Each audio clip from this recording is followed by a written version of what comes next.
मैं अनुराधा आप सबका धन्यवाद देना चाहती हूँ कि आपने हमारे YouTube और Spotify को लाइक, शेयर, सब्सक्राइब किया और वहां अपने कमेंट्स और अपने सुझाव दिए। यदि आपने हमारा Spotify चैनल सब्सक्राइब नहीं किया है तो जल्दी ही करें, ताकि आप सभी वीडियोस को ऑडियो फॉर्म में कहीं भी सुन सकते हैं। अब आज हम बात करेंगे पनफर भावों की। पनफर भाव किसे कहते हैं और उसका हमारे जीवन में क्या महत्व है, ये भी जानेंगे। पनफर भाव यानी वो भाव जो केंद्र से द्वितीय में आते हैं, यानी लग्न से द्वितीय भाव, पंचम भाव, अष्टम भाव और एकादश भाव। इनकी हमारे जीवन में क्या महत्व होता है? सबसे पहले काल पुरुष कुंडली में द्वितीय भाव, पंचम भाव, अष्टम भाव और एकादश भाव हुए आपकी वृषभ राशि, सिंह राशि, फिर हमारी वृश्चिक राशि और कुंभ राशि। ये सभी राशि जो है स्थिर राशियां मानी गई हैं और इनका काम होता है संसाधनों का संचालन और संचार। यानी कि आपके पास जो रिसोर्सेज हैं उनको आप किस तरह से अपने जीवन में उपयोग करेंगे या किस तरह से उनका आपके जीवन में संचार होगा। तो ये राशियां हमारे लिए बहुत इंपॉर्टेंट हो जाती हैं, या ये भाव हमारे जीवन में बहुत इंपॉर्टेंट हो जाते हैं। यदि ये भाव हमारे जीवन में स्टेबल रहे और तो हमारा जीवन बहुत सुंदर स्तर पर काम करने लगता है, क्योंकि ये केवल हमारे संसाधनों का ही भाव नहीं होता, ये हमारे परिवार का भी भाव होता है और ये एक लेवल पर हमारी बुद्धिमत्ता को भी दर्शाता है। अब हम एक एक भाव लेकर आगे बढ़ते हैं। द्वितीय भाव जब हम धन के नजरिए से देखते हैं तो द्वितीय भाव आपके मूवेबल एसेट, यानी कि आपके पास जो रुपया पैसा है या जो आपके पास गहने हैं, आपके पास शेयर्स, बॉन्ड्स, डिबेंचर्स हैं, ये सारी चीजें आपके द्वितीय भाव के अंतर्गत आती हैं। जब हम आपका पंचम भाव देखते हैं तो जुआ, सट्टा या शेयर बाजार में जो हम शॉर्ट टर्म गेन्स कमाते हैं वो सारे पंचम भाव के अंतर्गत आते हैं। और यदि किसी का पंचम भाव बहुत स्ट्रांग हो तो वो उन डायरेक्शंस में अच्छा कमा सकता है। यहाँ पर मैं एक डिस्क्लेमर देना चाहूंगी कि आप देखिए पंचमेश अच्छे भावों में स्थित हो और पंचमेश पर दृष्टि भी अच्छी हो तो ये चीज बहुत अच्छे से पॉसिबल होती है। फिर हम देखते हैं आपका अष्टम भाव। अष्टम भाव आपका अनअर्न्ड वेल्थ, यानी कि जो पैसा आप नहीं कमाते, जो आपको मिलता है किसी से, चाहे वो आपको विरासत के रूप में मिले, चाहे वो आपको विल के रूप में मिले कि कोई आपको विल करके जाता है या आपकी पेंशन हो, ये सारी जो चीजें हैं वो आपकी अष्टम भाव से आती है। और एकादश भाव के बारे में यदि हम बात करें तो एकादश भाव आपको जो अपनी नौकरी से या काम से एक रेगुलर इनकम आपके जीवन में आती है उसको दर्शाता है।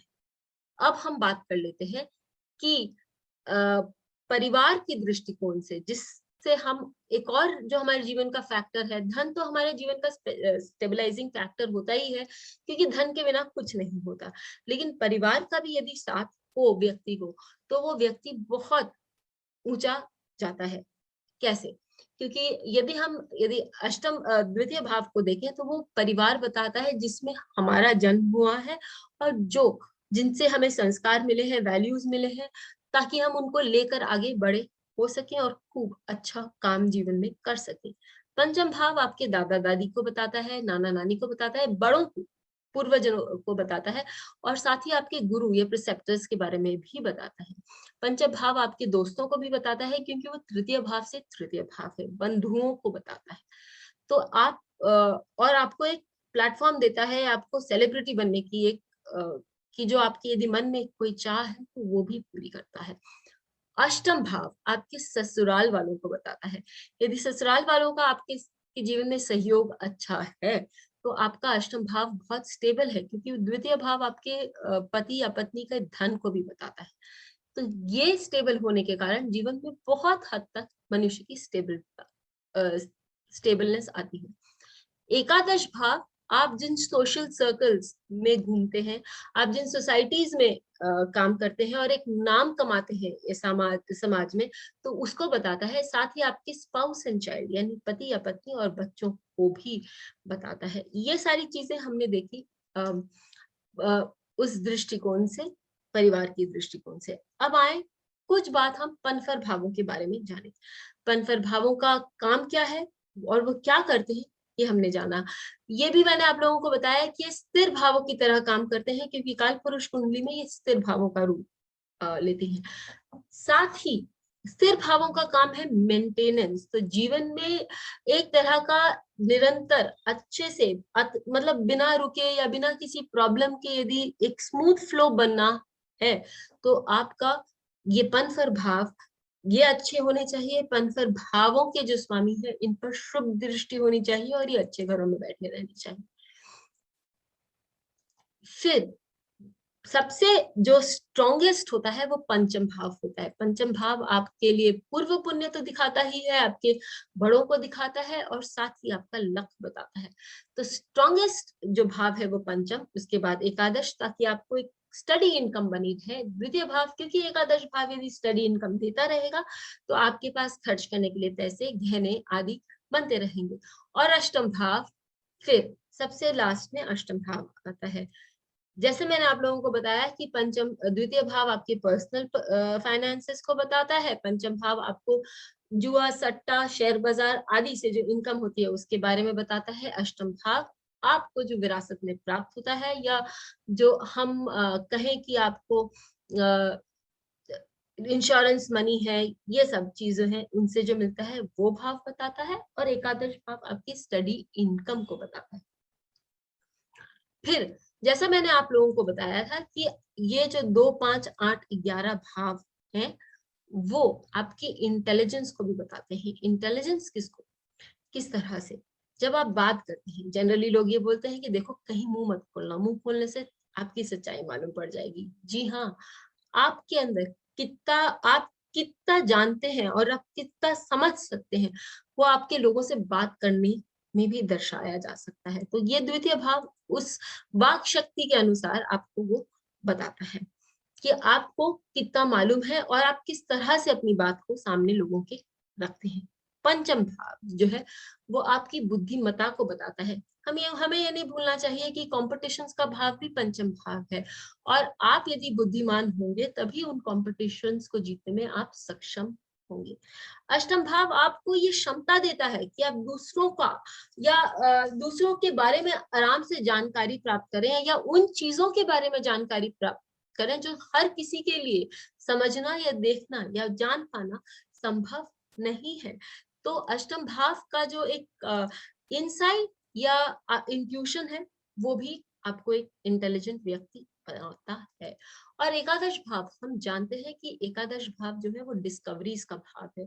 वो वैज्ञानिक जो वैज्ञानिक काम करते हैं और जिसके बाद वो अपनी जो डिस्कवरीज दुनिया के सामने रखते हैं वो एकादश भाव से हमें मालूम पड़ती है। और हम लोगों के साथ पूरी दुनिया के साथ किस तरह से कम्युनिकेट करते हैं वो एकादश भाव से मालूम पड़ता है। तो यदि ये चारों भावों में प्लैनेट्स होते हैं, ये चार भाव अच्छे से दृष्ट होते हैं तो ये बहुत अच्छा रिजल्ट भी देते हैं। इसका पुख्ता जो वो है सबूत है वो मनमोहन सिंह जी का चार्ट है। मनमोहन सिंह जी हम जानते हैं हमारे देश के one of the best finance ministers में से रहे हुए हैं। यदि उनको बेस्ट फाइनेंस मिनिस्टर भी कहा जाए तो इस बात में अतिशयोक्ति नहीं होगी। उनके चार्ट में द्वितीयेश यानी कि शनि अपने ही भाव में है और शनि जो है वो वक्री भी है, यानी कि उनको चेष्टा करके फाइनेंस में, बुद्धिमत्ता में और पारिवारिक रूप से उनको जिम्मेदार भी बनाता है, जिसके कारण वो आगे बढ़ने में सक्षम होते हैं। ये शनि उनका एकादश भाव को भी देख रहा है। जब शनि किसी भाव को देखता है या शनि किसी भाव में जिस भाव में बैठा होता है वो एकदम से किसी को वहां उपलब्धियां नहीं करवाता। वो व्यक्ति को मेहनत करवाता है, वो व्यक्ति से अथक परिश्रम करवा के पसीना निकालने के बाद ही वहां पर उस स्थान में देता है। लेकिन जब शनि देने लगते हैं तो वो लंबे अंतराल तक देने के लिए सक्षम होते हैं। और हम जानते हैं कि मनमोहन सिंह जी देर से बोलते हैं, कमती बोलते हैं, लेकिन जब वो बोलते हैं, कुछ भी बोलते हैं, तो लोगों को उनकी बात में कान देना ही पड़ता है। इतना सुंदर और इतना सटीक उनका विश्लेषण होता है। फिर हम पंचम भाव की ओर देखते हैं। पंचम भाव को देख रहे हैं गुरु। गुरु जब पंचम भाव को उनके चार्ट में दृष्ट करते हैं तो वहां पर उसका फैलाव भी करते हैं। उन्होंने बहुत सारे ऐसे आइडियाज या ऐसे बहुत सारे बातों का उन्होंने आविष्कार भी, फाइनेंशियल उन्होंने इस तरह की कुछ योजनाएं बनाई या इस तरह की चीजें देश के लिए करी जिसके कारण आज हमारा देश सशक्त बन सका और एक पोजीशन पर आ सका। उनका जो एकादश भाव मैंने कहा कि शनि से दृष्ट है, पंचम भाव गुरु से दृष्ट है और साथ ही अष्टम भाव उनका सबसे सुंदर है क्योंकि वहां एक बहुत बड़ा विपरीत राजयोग बनता है।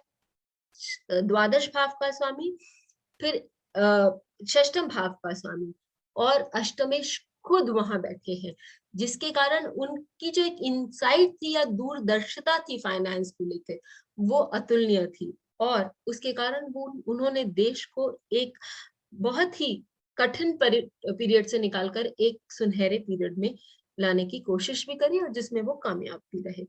आप यदि चाहें तो आप धीरूभाई अंबानी का चार्ट देख सकते हैं जहां द्वितीय भाव में शनि बैठे हुए हैं और शनि बहुत स्ट्रॉन्ग पोजीशन में है। वो उनके अष्टम भाव को और एकादश भाव को भी दृष्ट करते हैं जिसके कारण ये पंचर भाव उनके जीवन में बहुत स्ट्रांगली ऑपरेट करता है। फिर आप बिल गेट्स का चार्ट भी देख सकते हैं जिनका पंचम भाव बहुत स्ट्रांग होने के कारण उसमें बैठे जो ग्रह हैं वो एकादश भाव को भी देखते हैं जिसके कारण उनका 5-11 का जो एक्सिस है वो बहुत स्ट्रांग हो जाता है। फिर हम पीवी नरसिम्हा राव जी जो हमारे भावी प्रेसिडेंट प्राइम मिनिस्टर थे और जिनके काल में मनमोहन सिंह जी ने बहुत सारी ऐसी गतिविधियां करी जिसके कारण भारत आज एक सक्षम देश कहा जाता है। तो आप उनका भी यदि चार्ट देखेंगे तो उनके सेकंड हाउस 8th हाउस में राहु केतु और वीनस के एक्सिस पर वो बैठा हुआ है जिसके कारण उन्हें अकस्मात धन कमाने की शक्ति और एक इंसाइट मिलता है, उनको एक अंदेशा होता है कि देश को किस डायरेक्शन पे वो ले जा सकते थे और कहाँ पहुंच सकते थे। इसी प्रकार आप अपने चार्ट्स में भी लगा के देखें और देखें कि किस तरह से आप धन कमा सकते हैं, जीवन में एक स्टेबिलिटी ला सकते हैं, परिवार में भी एक स्टेबिलिटी कायम कर सकते हैं और अपने जीवन को बहुत सुंदर बना सकते हैं। फिर मिलेंगे, लेकिन हमें लिखना ना भूलें कि ये पंचर भाव आपके लिए जीवन में किस तरह का काम करते हैं। तब तक के लिए को दबाएं ताकि आपको वीडियोस की अपडेट मिलती रहे। हमारे वीडियोस को लाइक करें, शेयर करें, उन पर कमेंट करें और हमारे चैनल को सब्सक्राइब करना ना भूलें।